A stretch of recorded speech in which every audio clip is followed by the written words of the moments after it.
ಬಂದಿಲ್ಲಲ್ಲ. ಯಾಕೆ ನಿನ್ನೆ ಹೇಳಿದ್ದು ನೆನಪಿಲ್ವಾ ನಿಮ್ಗೆ? ಇವತ್ತು ಮುಟ್ಟು ಹೋಗ್ತಾ ಇದೆ ಅಂತ. ಓಹೋ ಹೋ, ಹೀಗೋ ಅದಕ್ಕಾಗಿ ನಿನ್ನ ಮುಖದಲ್ಲಿ ನಗೆಯನ್ನುಗಳು ಎದ್ದು ಕಾಣುತ್ತಿವೆ. ಹೋಗಿ ಜಯಸಿಂಹ ಹೊರಗಡೆ ಹೋದವನು ಇನ್ನೂ ಯಾಕೋ ಏನೋ ಮನೆಗೆ ಬಂದಿಲ್ಲ. ಇಲ್ಲೇ ಎಲ್ಲೇ ಹೊರಗಡೆ ಹೋಗಿರ್ತಾನೆ, ಬರ್ತಾನೆ ಬಿಡು. ಹೊರಗಡೆ ಹೋದವನು ಮನೆಗೆ ಬರುವವರೆಗೂ ನನಗೆ ನೆಮ್ಮದಿನೇ ಇರೋದಿಲ್ಲ. ಮತ್ತೆ ಯಾರ ಜೊತೆಗಾದ್ರೂ ಜಗಳ ಮಾಡ್ತಾನೇನೋ ಅಂತ ಭಯ ನನ್ಗೆ. ಸುವರ್ಣ ಸುವರ್ಣ, ಸುಮ್ಮನೆ ಯಾರಾದ್ರೂ ಜೋಡಿ ಜಗಳವಾಡಿಕೊಂಡು ನಮ್ಮಿಬ್ಬರ ಮುಖಕ್ಕೆ ಮಸಿ ಬಡಿಯೋನಲ್ಲ. ಸುವರ್ಣ ತಾನಾಗಿ ಯಾವ ತಂಟಿಗೆ ಹೋಗೋನಲ್ಲ ಅವನು. ಮತ್ತ ಅವನ ತಂಟಿಗೆ ಯಾರಾದ್ರೂ ಬಂದ್ರ ಒದ್ದು ಬುದ್ಧಿ ಕಲಿಸುವ ಸಿಂಹದ ಮರಿ ಕಡೆ ನನ್ನ ಅಳಿಯ ಸಿಂಹದ ಮರಿ. ಹಾಗಲ್ಲ, ಮತ್ತೆ ಆ ಗೌಡ ಜೊತೆ ಹೊಡೆದಾಟಕ್ಕೆ ನಿಂತು ಹೊಸ ಅನಾಥಕ್ಕೆ ದಾರಿ ಮಾಡ್ಕೊಡ್ತಾನೇನೋ ಅಂತ ನನ್ನ ಭಾವನೆ ಅಷ್ಟೇ. ಆ ನಿನ್ನ ಭಾವನೆಗೆ ಆಸ್ಪದವಿಲ್ಲ ಸುವರ್ಣ, ಆಸ್ಪದವಿಲ್ಲ. 10 ಹುಲಿಗಳ ಶಕ್ತಿ ಇರುವ ನನ್ನ ಅಳಿಯ ಜಯಸಿಂಹನ ಜೊತೆ ಆ ಗೌಡನಂತ ರಾಕ್ಷಸರು 100 ಜನ ಬಂದರು ಮತ್ತು ಬುದ್ಧಿ ಕಲಿಸುವ ಸಿಂಹದ ಮರಿ ಕಡೆ ನನ್ನ ಅಳಿಯ ಸಿಂಹದ ಮರಿ. ಎಷ್ಟೇ ಶೂರ ದೇವರಿದ್ರು ಕೂಡ ಮೋಸಕ್ಕೆ ಯಾವುದು ಸಾಧ್ಯ ಆಗೋದಿಲ್ಲ ಸ್ವಾಮಿ. ಸುವರ್ಣ ಸುವರ್ಣ, ಮೋಸ ಮಾಡಿ ಗೆಲ್ಲುವನು ತಾಯಿಗೆ ಹಾಕುವ ಕೆಲಸವಲ್ಲ. ಬದಲಾಗಿ ನಿಂತು ನಿಜವಾಗಿ ಹೋರಾಟ ಮಾಡುವವನೇ ನಿಜವಾಗಿ ತಾಯಿಯದೇ ಹಾಲು ಕುಡಿದ ಕೆಲಸ. ಅದು ಶೂರರ ಕೆಲಸ. ಏನೇ ಆಗ್ಲಿ ಇನ್ ಮುಂದೆ ಸ್ವಲ್ಪ ಹುಷಾರಾಗಿರುವಂತ ನಾವೇ ಅವನಿಗೆ ಬುದ್ಧಿ ಹೇಳಿದ್ರಾಯ್ತು. ಆಯ್ತು ಕಣೆ, ಆಯ್ತು ಹೇಳೋಣಂತ. ಅದರಲ್ಲೇನೈತಿ?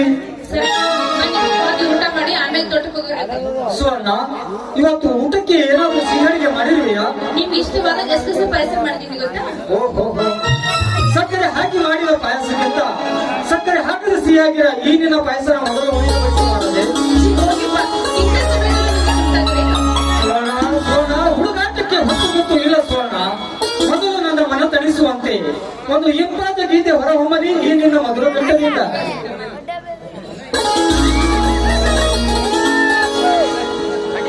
ಮುಗಿಲ ಮಲ್ಲಿಗೆಯೋ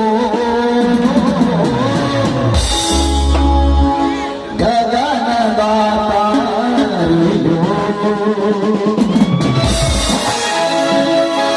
ಮುಗಿಲ ಮಲ್ಲಿಗೆಯೋ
ಎಲ್ಲರೂ ಸೇರಿ ಒಟ್ಟಿಗೆ ಊಟ